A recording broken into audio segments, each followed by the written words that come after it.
আসসালামু আলাইকুম guys, welcome back to my channel Akhi's kitchen. দেখেই নিশ্চয়ই বুঝতে পারছেন আজকে হাজির হয়েছি চটপটা একটি রেসিপি নিয়ে, আর সেটা হলো আলুর পেঁয়াজু বা আলুর পাকোড়া। খুবই সহজ এই আলুর পাকোড়া বিকেল কিংবা সন্ধ্যার চায়ের সাথে নাস্তায় দারুণ মানায়, আর সেই সাথে বানাতে সময়ও লাগে খুব কম।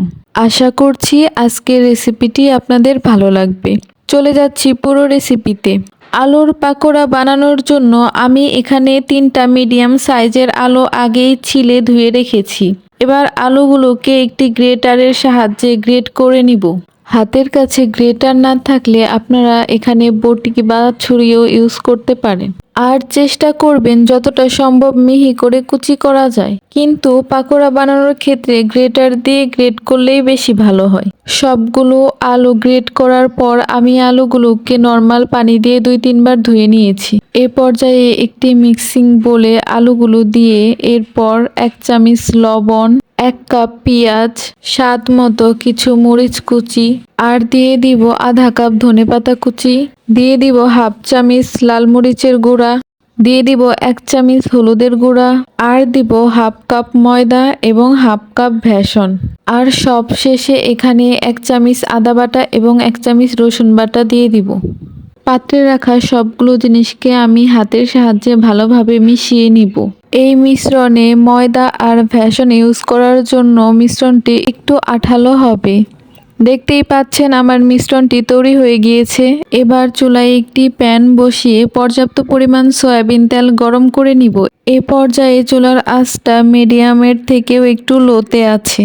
তেল গরম হওয়ার পর আমি সেই মিশ্রণ থেকে অল্প একটু নিয়ে গোল গোল শেপ দিয়ে পাকোড়াগুলোকে এক এক করে তেলের মধ্যে দিয়ে দিব। যেহেতু আলুগুলো কাঁচা অবস্থায় আছে, সেজন্য চুলার আঁচটা একদম লোতেই রাখতে হবে। চুলার আঁচ বাড়িয়ে দিলে উপরের অংশে কালার চলে আসলেও ভিতরের অংশের আলুগুলো কাঁচা থেকে যাবে। এই জন্য চুলার আঁচ কম রেখে ডুবা তেলের মধ্যে পাকোড়াগুলোকে ধীরে সুস্থে ভাজতে হবে। পাকোড়ার এক পাশ হয়ে গেলে সবগুলোকে আস্তে আস্তে উল্টে দিতে হবে, আর চুলার আঁচটা কিন্তু লোতেই থাকবে। কিছু সময় ভেজে নেওয়ার পর আমার পাকোড়াগুলো হয়ে গিয়েছে। দেখতেই পাচ্ছেন কত সুন্দর একটি কালার চলে এসেছে। এবার আমি পাকোড়াগুলোকে প্যান থেকে উঠিয়ে একটি সাইডে রেখে দিব।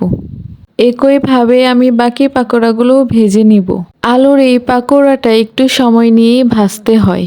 একটু সময় নিয়ে ডুবা তেলের মধ্যে পাকোড়া ভাজলে পাকোড়াগুলো খুবই ক্রিস্পি হয় আর খেতেও বেশ মজার হয়। এ পর্যায়ে আমার সবগুলো পাকোড়া ভাজা শেষ হয়ে গিয়েছে। তো হয়ে গেল আমার মুচমুচে আলুর পাকোড়া। দেখতেই পারছেন আমার পাকোড়াগুলো কত ক্রিস্পি হয়েছে। আমি একটি ভেঙে দেখিয়ে দিচ্ছি। দেখতেই পাচ্ছেন পাকোড়াটা কতটা ক্রিস্পি হয়েছে, ভিতরের অংশটাও কাঁচা রয়ে যায়নি।